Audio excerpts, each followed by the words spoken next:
Assalamualaikum warahmatullahi wabarakatuh. Terima kasih atas kesempatannya. Kami dari kelompok 3 akan membawakan sebuah materi tentang strategic planning. Sebelumnya, perkenalkan nama saya Amelia Israul Rahman dengan NIM 2019-310046. Assalamualaikum warahmatullahi wabarakatuh. Terima kasih atas kesempatannya. Perkenalkan, nama saya Putri Safa Firdausi dengan NIM 2019-31000092. Terima kasih atas kesempatannya. Saya Jessica Natalia Asanda dengan NIM 2019-310099. Terima kasih atas kesempatannya. Saya Alvaro Bita El Islami dengan NIM 2019-310107. Baik, terima kasih atas kesempatannya. Perkenalkan, nama saya Putri Aulia Dewi dengan NIM 2019-310113. Terima kasih atas kesempatannya. Di sini saya Inka Aminah Susmita Dewi dengan NIM 2019-310116. Terima kasih atas kesempatannya. Perkenalkan, nama saya Cantika Ramadhani dengan NIM 2019-310125. Terima kasih atas kesempatannya. Saya Maharani Lixiara Ayu Anggini dengan NIM 2021-9999-1002. Baik, terima kasih atas kesempatannya. Saya akan menjelaskan tentang perencanaan strategis. Perencanaan strategis adalah aktivitas pertama dari rangkaian proses pengendalian manajemen. Pada bab ini, bagian pertama membahas tentang karakteristik dari perencanaan strategis. Bagian kedua menjelaskan tentang teknik-teknik untuk menganalisis dan memutuskan atas program-program baru yang diusulkan. Bagian ketiga yaitu membahas tentang langkah dalam proses perencanaan strategis.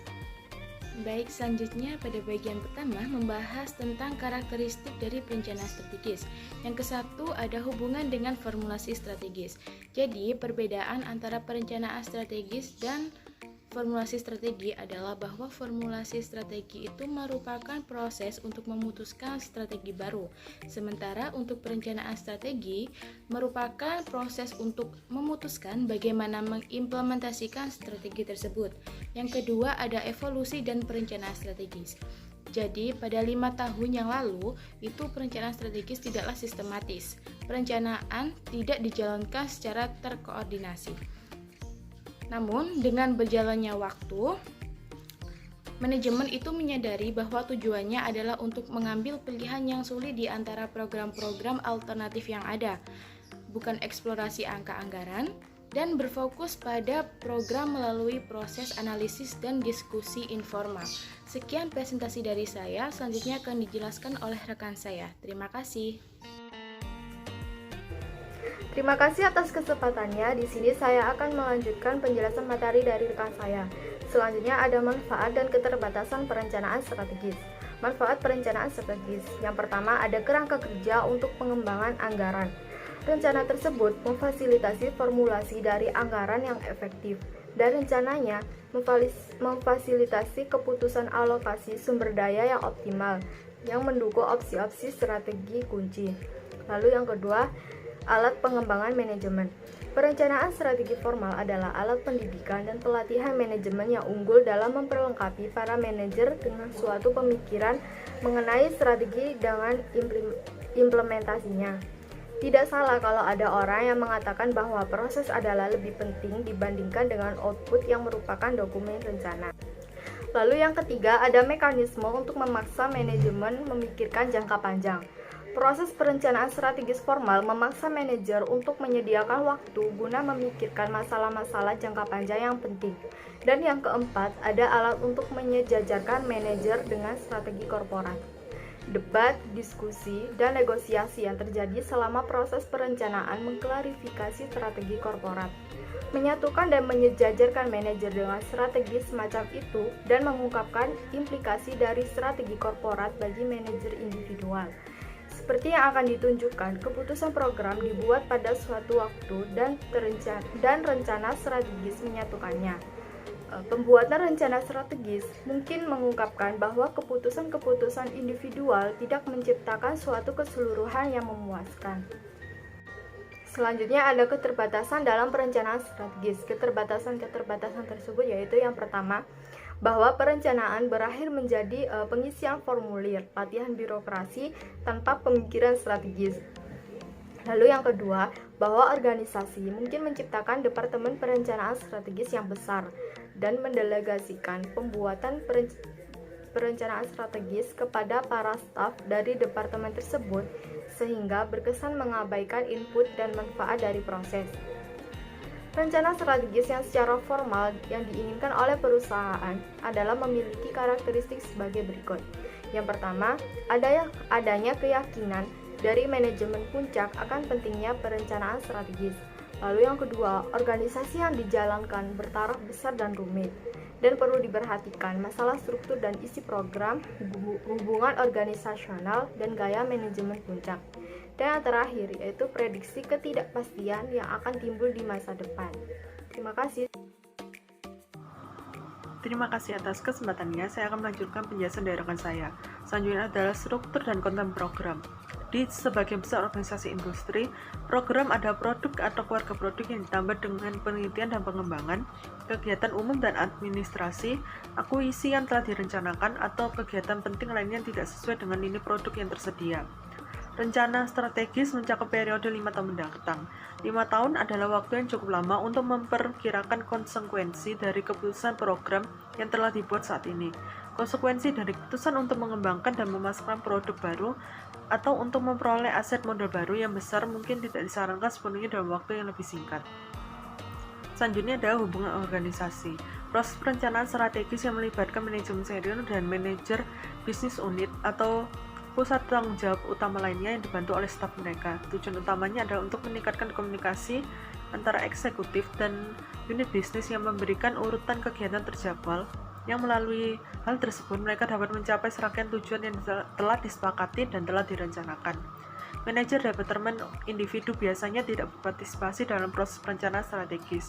Di beberapa organisasi pengontrol menyiapkan rencana strategis di tempat lain adalah staf perencanaan yang terpisah. Perencanaan strategis membutuhkan keterampilan analitis dan pandangan yang luas, yang mungkin tidak ada dalam organisasi pengontrol. Organisasi pengontrol mungkin terampil terutama dalam teknik analisis terperinci yang diperlukan untuk menyempurnakan anggaran tahunan dan menganalisis varian atau jumlah aktual yang telah dianggarkan. Terima kasih, selanjutnya akan dilanjutkan oleh rekan saya. Terima kasih atas kesempatannya. Di sini saya akan menjelaskan mengenai menganalisis program baru yang diusulkan. Nah, gagasan atau ide untuk program baru dapat muncul dari mana saja di organisasi, yaitu kepala eksekutif atau CEO, staf perencanaan, ataupun berbagai bagian organisasi yang beroperasi. Nah, proposal atau usulan-usulan untuk program pada dasarnya baik reaktif maupun proaktif, yaitu muncul baik sebagai reaksi terhadap ancaman yang dirasakan oleh rumor pengenalan produk baru oleh pesaing atau kompetitor, ataupun sebagai inisiatif untuk memanfaatkan peluang. Karena keberhasilan perusahaan sebagian tergantung pada kemampuannya untuk menemukan dan mengimplementasikan program-program baru, dan karena ide-ide untuk ini dapat berasal dari berbagai sumber. Nah, perencana harus melihat adopsi program baru tersebut bukan sebagai keputusan tunggal atau tidak sama sekali, melainkan sebagai serangkaian keputusan, sehingga mereka harus memutuskan untuk melaksanakan implementasi penuh dan investasi signifikannya hanya jika tes menunjukkan bahwa proposal atau usulan tersebut memiliki peluang keberhasilan yang baik. Nah, selanjutnya analisis investasi modal. Nah, kebanyakan proposal atau usulan membutuhkan modal baru yang signifikan. Nah, adapun teknik-teknik untuk menganalisis usulan investasi modal adalah yaitu pertama, nilai sekarang bersih atau net present value atau NPV dari proyek tersebut. Nah, yaitu kelebihan nilai sekarang dari estimasi arus kas masuk terhadap jumlah investasi yang diperlukan. Nah, lalu yang kedua adalah internal rate of return atau tingkat pengembalian internal yang menunjukkan hubungan antara kas yang masuk dan keluar. Nah, selanjutnya akan dijelaskan oleh rekan saya. Terima kasih atas kesempatannya. Saya akan melanjutkan presentasi dari rekan saya. Dalam mengimplementasikan sistem evaluasi pengeluaran modal, ada 3 pertimbangan yang berguna, diantaranya yaitu yang pertama, aturan atau rules.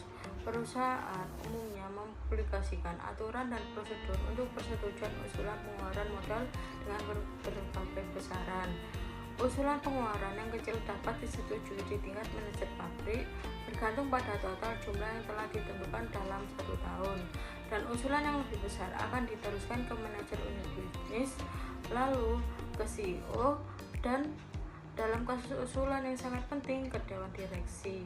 Yang kedua yaitu menghindari manipulasi atau avoiding manipulation. Pengusulan yang mengetahui bahwa proyek mereka dengan ini nilai sekarang bersih yang negatif kemungkinan besar tidak akan disetujui.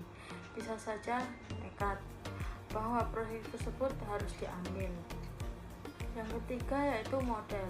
Selain model, pembuatan anggaran model yang mendasar, ada teknik-teknik spesialisasi seperti analisis risiko, analisis sensitivitas, simulasi, perencanaan skenario, teori permainan, model penetapan harga opsi, analisis klaim kontingen, dan analisis diagram pohon untuk pengambilan keputusan.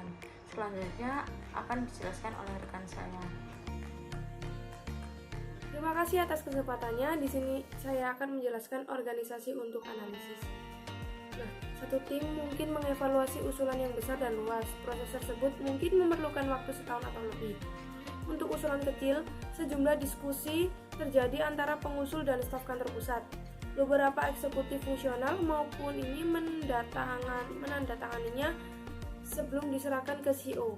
CEO mungkin mengembalikan usulan tersebut untuk dianalisis ulang beberapa kali sebelum disetujui oleh proyek ataupun ditolak oleh proyek. Tidak ada jadwal tetap untuk menganalisis usulan investasi. Apabila SDM tersebut langsung menganalisis, proyek yang disetujui dikumpulkan selama 1 tahun untuk dimasukkan ke anggaran modal. Batas waktu anggaran untuk tahun depan sebelum awal tahun anggaran.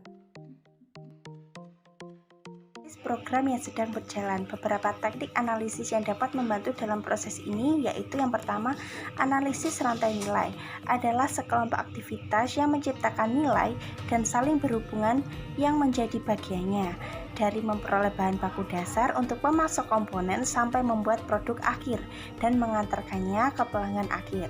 Konsep rantai ini menyoroti 3 bidang, yaitu hubungan dengan pemasok, hubungan dengan pelanggan, dan yang terakhir hubungan proses di dalam rantai nilai dari perusahaan tersebut. 2. Perhitungan biaya berdasarkan aktivitas. Kata aktivitas seringkali dibandingkan dengan kata pusat biaya, dan pemicu biaya sering disebut dengan kata dasar alokasi. Dari sistem ini sering disebut dengan sistem perhitungan biaya berdasarkan aktivitas. Kegunaan dari informasi adalah ketika digunakan dalam proses perencanaan strategi. Dapat memberikan wawasan yang berarti. Misalnya, dapat menunjukkan bahwa produk rumit lebih banyak komponen terpisah memiliki desain dan produksi yang lebih tinggi dibandingkan dengan produk yang lebih sederhana. Proses perencanaan. 1. Meninjau dan memperbarui rencana strategi. 2. Memutuskan asumsi dan pedoman. 3. Iterasi pertama dari rencana strategi. 4. Analisis. 5. Iterasi kedua dari rencana strategi. 6. Meninjau dan menyetujui.